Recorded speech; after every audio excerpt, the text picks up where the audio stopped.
আমরা জাতির কাছে জানতে চাই, আমরা দেশের নাগরিক হিসাবে আমাদের চাকরি করার অধিকার আছে। কারণ এই সরকার, বাংলাদেশের সরকার, বাংলাদেশ শিক্ষা প্রতিষ্ঠান থেকে আমরা অনার্স মাস্টার্স করে বিভিন্ন ডিগ্রি নিয়ে আমরা কিন্তু চাকরি করতেছি। আমাদেরকে এসআর পলিসি মেনটেন করে আমাদেরকে কিন্তু ট্রেনিং অ্যাসিস্ট্যান্ট অফিসার হিসেবে নিয়োগ দেওয়া হয়েছে। সুতরাং আমাদের বিরুদ্ধে যেটা ঢালাওভাবে চট্টগ্রামের সন্তান হওয়ার কারণে আমাদেরকে টার্মিনেশন করা হয়েছে। যেমন নাকি আমি সংবাদ সম্মেলন করার সময় আমাকে টার্মিনেশন করা হয়েছে, আমি আমার ভাইদের পক্ষে কথা বলার সময় আমাকে টার্মিনেশন করা হয়েছে।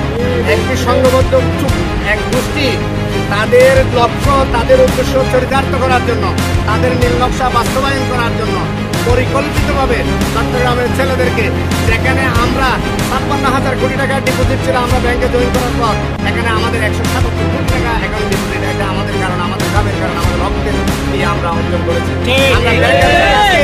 আমরা ব্যাংকার হিসেবে আমরা রাজপথে কেন আমরা দেশবাসীর কাছে জানতে চাই, বিশেষ করে আমার চট্টগ্রামের অঞ্চলের মানুষদের কাছে জানতে চাই, প্রত্যেক রাজনৈতিক দল, সুশীল সমাজ থেকে শুরু করে বিভিন্ন ব্যবসায়ী কিন্তু আমাদের ক্লায়েন্ট এবং সবার কাছে আমাদের একটাই প্রশ্ন, আমরা ব্যাংকার হিসেবে ব্যাংকে থাকতে চাই, এদেশের উন্নয়নে কাজ করতে চাই, অর্থনৈতিক উন্নয়নে কাজ করতে চাই, আমাদের এদেশের জিডিপি আহরণে, রেমিডেন্স আহরণে আমরা কাজ করতে চাই। আমি আমাদের রেমিডেন্স যোদ্ধা যেগুলো দেশের বাইরে আছেন তাদের উদ্দেশ্যে বলতে চাই, আপনারা আমাদের ভাই, আপনারা আমাদের পাশে থাকবেন, আপনারা আপনাদের ওই দেশে আপনারা প্রতিবাদ জানাবেন, প্রতিরোধ গড়ে তুলবেন। ইসলামী ব্যাংক কেন অন্যায়ভাবে এতগুলা ছেলে মেয়েকে চাকরিচ্যুত করতেছে? আমরা আপনাদের ভাই, আপনাদেরই সন্তান সন্ততি, আপনাদেরই বোন, আমাদের সবারই ফ্যামিলি আছে, আমাদের সবারই মা বাবা আছে, অনেকেরই মা বাবা অসুস্থ। আমাদের অলরেডি আমি কিছুক্ষণ আগেও বলেছি, আমাদের স্টাফ অ্যাকাউন্ট আমাদেরকে স্যালারি দেওয়া হয়েছে গত মাসে, আমাদের স্টাফ অ্যাকাউন্ট লক করে দেওয়া হয়েছে।